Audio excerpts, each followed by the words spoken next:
Kisah akan dimulai di sebuah kota kecil yang bernama Riverdale, di mana di kota tersebut sangat sedikit penduduknya dan hampir semuanya berprofesi sebagai petani. Ryan dan Mickey mendatangi kota tersebut untuk mencari boneka sawah Lewis Van Reddy, yang mana dalam buku manifest Curious Goods, barang tersebut dijual kepada seorang petani yang bernama Charlie. Dan sebelumnya, mereka pernah menerima surat dari Charlie tentang keberadaan boneka sawah tersebut. Mereka berhasil menemukan Charlie, akan tetapi yang terjadi di luar harapan. Charlie mengatakan bahwa dia tidak pernah mengirim surat kepada mereka.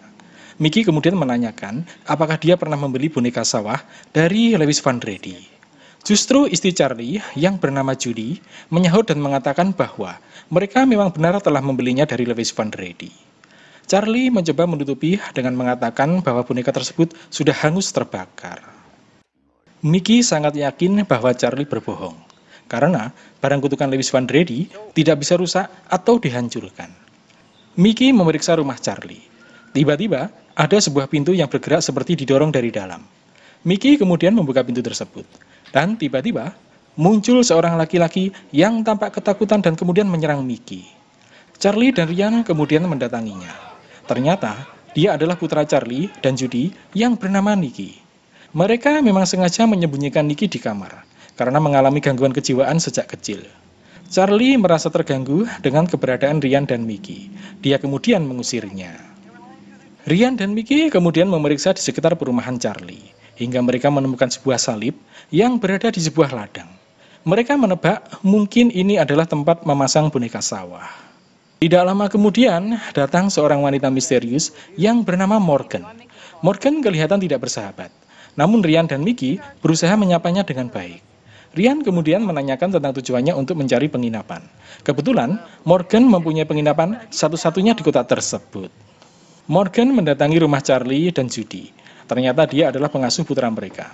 Dia kelihatan tidak senang dengan kedatangan Ryan dan Mickey. Malam harinya, Ryan dan Mickey menginap di motel milik Morgan. Ryan melihat foto Morgan dan suaminya terpasang di dinding penginapan. Morgan mengatakan bahwa itu adalah foto dirinya dan suaminya yang sudah lama meninggal. Mickey mengatakan kepada Ryan pada saat insiden di rumah Charlie, Judy istri Charlie ingin memberikan sesuatu kepada Mickey. Namun dia tidak mempunyai cukup waktu. Mereka tidak menyadari Morgan menguping pembicaraan mereka. Judy diam-diam keluar dari rumah untuk menemui Ryan dan Mickey. Dia tidak menyadari Morgan mengawasinya. Morgan merasa Judy akan membocorkan sebuah rahasia kepada Ryan dan Mickey. Ternyata, Morganlah yang memiliki boneka sawah kutukan. Dia kemudian memasang foto Judy ke dada kiri boneka sawah tersebut. Judy berjalan melewati semak-semak, dan tiba-tiba muncul boneka sawah dengan membawa pisau panjang menyerangnya. Judy sangat ketakutan. Dia kemudian menyelamatkan diri dari serangan boneka sawah. Judy merasa aman karena sudah sampai di halaman penginapan.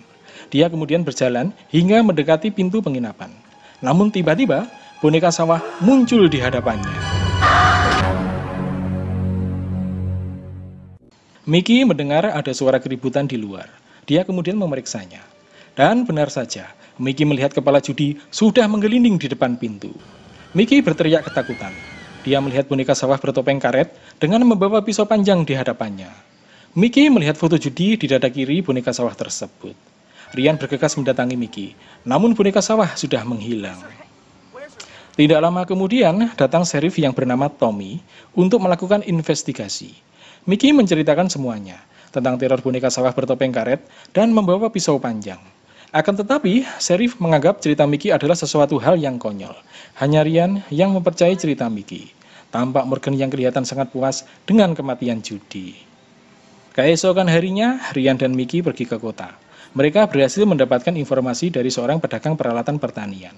Pedagang tersebut mengatakan bahwa sudah 3 tahun ini kondisi alam sangat menyulitkan para petani, sehingga banyak petani yang mengalami kerugian, kecuali keluarga Charlie yang justru malah mendapatkan panen besar. hingga mampu membeli hampir semua ladang petani di kota itu. Padahal sebelumnya, Charlie adalah orang yang tidak bisa bertani, hingga nasibnya berubah dalam satu malam. Hujan badai menghancurkan semua sawah warga, kecuali milik Charlie yang tidak tersentuh sedikit pun. Ryan kemudian menanyakan tentang penduduk yang hilang di kota itu. Pedagang tersebut mengatakan bahwa dengan kondisi gagal panen seperti ini, sangat wajar jika banyak warga yang tiba-tiba menghilang pergi ke kota. Namun ada satu orang yang menjadi perhatiannya, yaitu seorang petani baik hati yang bernama David, yang tiba-tiba menghilang misterius bersama anaknya. Ryan dan Mickey mulai mendapatkan petunjuk. Mereka kemudian bergegas pergi ke rumah David. Sementara itu, Sheriff Tommy melakukan olah TKP. Dia mengatakan kepada Morgan bahwa dia sedang memikirkan tentang cerita Mickey, di mana Judy dipenggal kepalanya oleh boneka sawah dengan menggunakan sabit panjang. Tommy mendapatkan laporan dari petugas forensik bahwa luka pada jenazah Judy berasal dari tebasan benda tajam.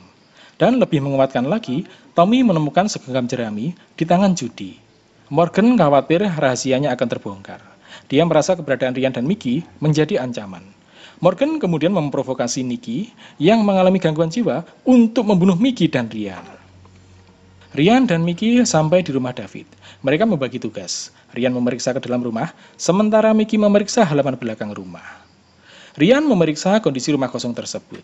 Dia merasa ada yang aneh. Tiba-tiba, dia diserang oleh seorang anak kecil dari belakang. Ryan berhasil menenangkan anak tersebut. Ternyata dia adalah anak David yang bernama Jordi. Jordi bersembunyi di rumah tersebut dan merasa ketakutan setelah melihat pembunuhan ayahnya. Sementara itu, Mickey sedang memeriksa di belakang rumah David. Dia melihat ada darah berceceran. Tiba-tiba muncul boneka sawah dan kemudian menyerangnya. Mickey terkejut dan kemudian berlari meminta tolong. Ryan bergegas menuju ke arah Mickey. Mickey terjatuh dan terjebak. Sementara itu, boneka sawah akan mengayunkan pisaunya untuk menebas kepala Mickey. Dan tiba-tiba Sheriff Tommy datang dan menembak boneka sawah tersebut hingga tewas. Sheriff datang tepat pada waktunya. Dia kemudian membuka topeng boneka tersebut. Hal yang mengejutkan terjadi. Ternyata dia adalah Nicky, putra Charlie dan Judy yang mengalami gangguan jiwa sejak kecil. Sheriff Tommy menarik kesimpulan mungkin yang membunuh Judy sebelumnya adalah anaknya sendiri. Sheriff Tommy terkejut melihat Jordi yang dilaporkan hilang seminggu terakhir. Ryan menceritakan semuanya. Dia menemukan Jordi bersembunyi di rumah tersebut semenjak pembunuhan ayahnya. Ryan merasa kasihan dengan Jordi karena sudah tidak punya keluarga lagi kecuali bibinya yang ada di luar kota. Ryan kemudian meminta izin kepada Sheriff Tommy untuk merawat Jordi sementara waktu. Ryan membawa Jordi di penginapan. Tidak lama kemudian, Mickey datang dan meletakkan tasnya di meja dekat resepsionis. Dia tidak menyadari setelah itu, Morgan mengambil kartu namanya. Ketika Jordi tidur, Ryan dan Mickey membicarakan tentang apa yang mereka hadapi. Mickey mendapatkan informasi dari sheriff bahwa setiap menjelang musim panen, ada 3 korban tewas dengan kondisi kepala terpenggal. Musim panen tahun ini tinggal 2 hari lagi, dan saat ini masih ada 2 korban tewas dengan kepala terpenggal. Ryan dan Mickey dapat mengambil kesimpulan bahwa boneka sawah kutukan masih memerlukan 1 korban lagi. Akan tetapi, mereka belum bisa menemukan petunjuk. Tiba-tiba Jordi datang. Dia mengatakan bahwa dia mengetahui di mana keberadaan boneka sawah tersebut. Jordi masih ingat ciri-ciri orang jahat pemilik boneka sawah pembunuh ayahnya. Dia mengatakan bahwa orang tersebut memakai mantel hitam pada saat pembunuhan ayahnya. Mereka kemudian bermaksud untuk mendapatkan boneka sawah. Mickey mengambil tasnya. Dia terkejut karena kartu namanya hilang. Mickey khawatir karena pada saat pembunuhan Judy, dia melihat boneka sawah memakai foto Judy. Jordi mengatakan bahwa ayahnya juga kehilangan foto beberapa hari sebelum kematiannya. Mereka dapat memastikan bahwa Mickey sedang menjadi target korban boneka sawah berikutnya. Mereka kemudian mencari tempat yang aman untuk Mickey dari ancaman teror boneka sawah. Morgan diam-diam mendengar percakapan mereka. Dia bergegas mendahului Ryan dan Mickey menuju ke kantor sheriff. Dan kemudian meletakkan mantel hitamnya untuk menyembunyikan alibinya. Ryan, Mickey, dan Jordi mendatangi kantor sheriff. Sheriff Tommy bisa memaklumi kondisi Mickey yang masih ketakutan setelah kematian Judy. Ryan dan Jordi kemudian pergi untuk mencari boneka sawah. Dan benar saja, Morgan kembali melancarkan niat jahatnya. Dia memasang foto Mickey ke dada boneka sawah. Tiba-tiba datang Charlie dengan membawa senapan dan akan menembak Morgan. Charlie akhirnya mengetahui bahwa Morganlah yang menjadikan istrinya Judy sebagai korban boneka sawah. Dan juga Morganlah yang mendandani anaknya Nikki dengan pakaian seperti boneka sawah serta menyuruhnya untuk membunuh Mickey. Morgan mencoba menjelaskan kepada Charlie. Dia diam-diam mengambil sebuah pisau. Morgan mendekati Charlie dan berusaha merayunya. Charlie lengah. Morgan kemudian menusukkan pisau ke punggung Charlie hingga tewas. Ryan dan Jordi memasuki gudang Charlie. Mereka menemukan banyak boneka sawah bergelantungan di gudang. Namun mereka tidak menemukan boneka sawah yang mereka cari. Justru tiba-tiba mereka melihat mayat Charlie bergantung di atas gudang. Ryan menemukan sebuah berkas yang berisi tentang surat perjanjian pengelolaan lahan Charlie. Ryan terkejut. Ternyata Charlie selama ini telah menjual lahannya kepada Morgan. Ryan baru menyadari bahwa kemungkinan Morganlah yang memiliki boneka sawah kutukan. Mereka kemudian bergegas menuju penginapan. Sementara itu, Mickey berada di kantor bersama Sheriff Tommy. Mereka sedang mengobrol. Mickey merasa tidak tenang dan mengkhawatirkan akan apa yang terjadi selanjutnya. Tommy kemudian masuk ke ruangan untuk mengambilkan selimut. Tiba-tiba, Mickey melihat jubah hitam bergantung di ruangan Sheriff. Mickey terkejut dan kemudian mengunci Sheriff di ruangan tersebut. Mickey menduga selama ini justru Sheriff Tommy lah yang memiliki boneka sawah. Dia kemudian kembali ke penginapan. Mickey merasa aman di penginapan tersebut. Morgan dengan ramah melayani dan kemudian meminta Mickey untuk istirahat di kamarnya. Mickey berbaring dan merasa lega. Dia baru menyadari Morgan mengunci kamarnya. Mickey panik dan berusaha mencari jalan keluar. Dia kemudian melihat ke tempat tidur dan tiba-tiba boneka sawah sudah berada di hadapan Mickey. Ryan, Jordi, dan Sheriff Tommy datang pada saat peristiwa itu terjadi. Tiba-tiba, Morgan menusuk Sheriff dengan gunting dan berhasil menyandera Jordi. Ryan perlahan-lahan mendekat. Di saat Morgan lengah, dia kemudian memberikan tendangannya dan berhasil mengamankan Jordi. Sementara itu, Mickey berusaha menyelamatkan diri dari serangan boneka sawah yang membabi buta. Mickey berhasil keluar dari kamar dan menjauh dari boneka sawah. Namun kembali, tiba-tiba boneka sawah muncul di hadapannya. Ryan muncul dari belakang boneka sawah tepat pada waktunya. Mereka kemudian berkelahi. Ryan dan Mickey berusaha menghentikan boneka sawah tersebut. Hingga dalam posisi terjepit, Mickey berhasil mengambil fotonya dari boneka sawah. Keanehan terjadi. Boneka sawah tiba-tiba lumpuh seperti kehilangan tenaga. Ryan dan Mickey merasa lega. Tiba-tiba, Morgan kembali datang menyerang mereka. Ryan mencoba menghentikan. Hingga dalam posisi terjepit, Morgan tidak sengaja menjatuhkan sebuah foto dari dinding dan tepat berada di dada boneka sawah. Dan celakanya, itu adalah foto dirinya sendiri.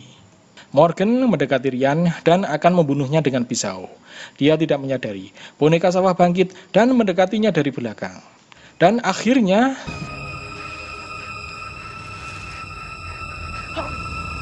boneka sawah memenggal kepala Morgan hingga tewas. Boneka sawah berhasil diamankan. Ryan merasa mempunyai ikatan batin dengan Jordi. Dia kemudian memberikan sebuah bola bisbol kepada Jordi. Bola itu adalah milik adik Ryan yang meninggal karena kecelakaan pada saat mereka masih kecil. Ryan dan Mickey kembali ke kota untuk melanjutkan kembali tugas mereka dalam mencari barang-barang kutukan paman mereka. Dan cerita pun tamat.